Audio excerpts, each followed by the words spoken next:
seterusnya. Pembulatan hati kita yang seperti ini pasti diketahui oleh Allah, dan jika kita mendekatkan diri kepadanya, niscaya Allah akan memudahkan kita memiliki hati yang bersih dan istiqomah dalam kemuliaan akhlak. Betapa beruntungnya orang yang senantiasa terbimbing oleh petunjuk Allah Subhanahu wa Ta'ala dan memiliki akhlak mulia. Oleh itu, seorang muslim sejatinya menjadi pribadi terbaik yang berkepribadian Islam.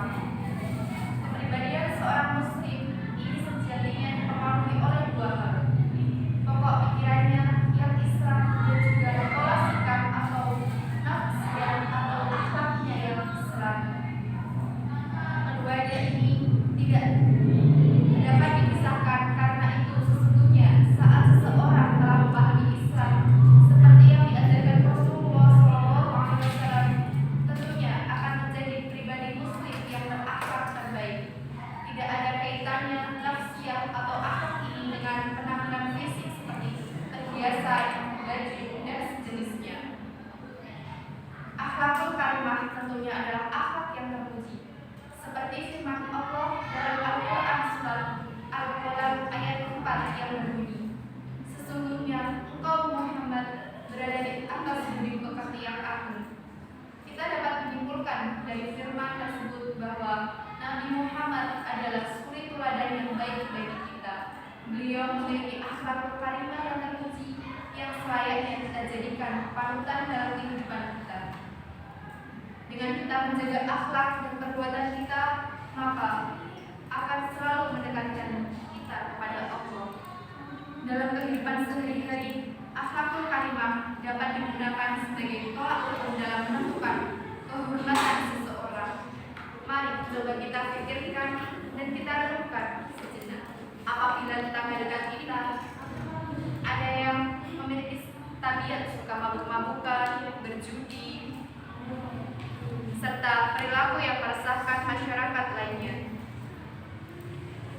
tentu orang tersebut akan mendapatkan sanksi sosial di mata masyarakat, bukan?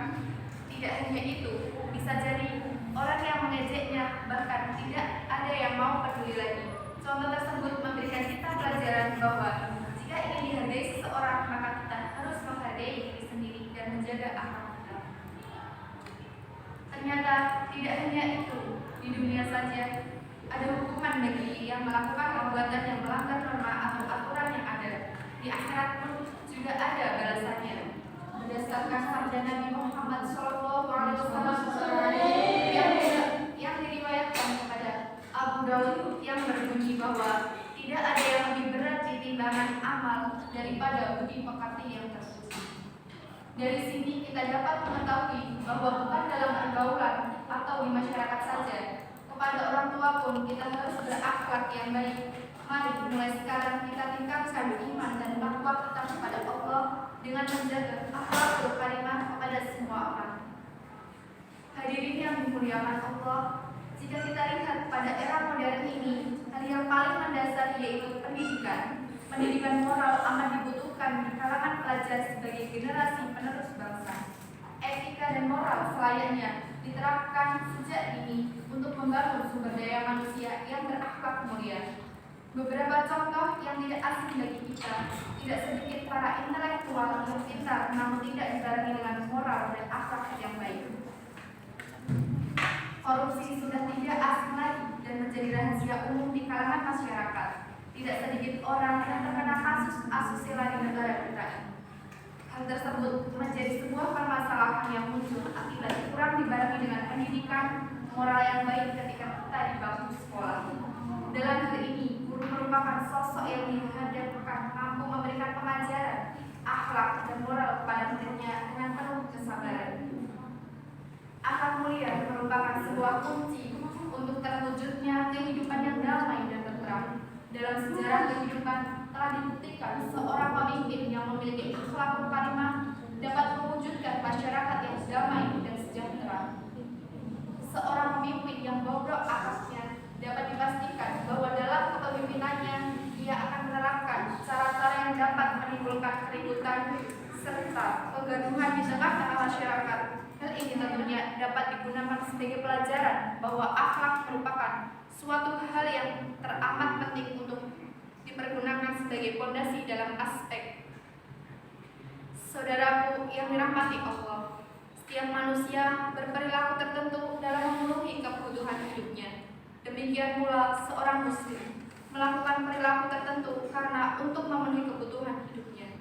Untuk memenuhi kebutuhan hidup ini, kita tidak bisa berlaku sembarangan, melainkan harus berakhlakul karimah atau bersikap sesuai dengan tuntunan Islam, sehingga semua yang kita lakukan mendapatkan catatan amal baik. Saudara-saudaraku semua, menjaga moral dan akhlak yang baik merupakan sebuah tiang untuk mempertahankan kekokohan jiwa kita. Kembangkan moral, semangat, dan tekadkan untuk terus melangkah menggenggam impian.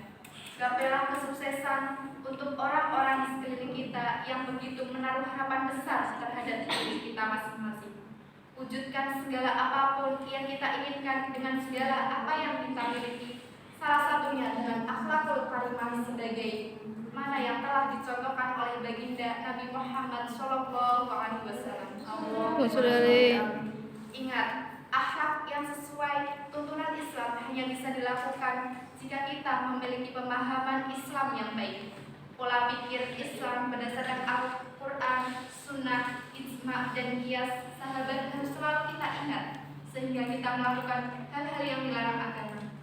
Saat kita melakukan pemahaman Islam yang luas dan baik, maka setiap kita berinteraksi dengan seseorang, maka akhlak dan nafsiyah yang sesuai dengan Islam otomatis akan muncul.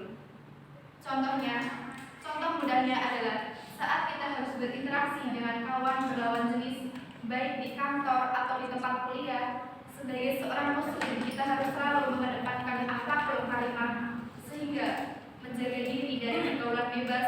Dengan demikian, marilah kita jaga harga diri dan juga ketaatan kepada Allah Subhanahu wa taala dan Rasul, sehingga terciptanya generasi-generasi Islam unggul yang tidak hanya berilmu namun juga berakhlakul karimah. Cukup sekian ceramah singkat yang dapat saya sampaikan. Kurang dan lebihnya saya mohon maaf. Wabillahi taufiq wal hidayah, waridho wal inayah. Wassalamualaikum warahmatullahi wabarakatuh.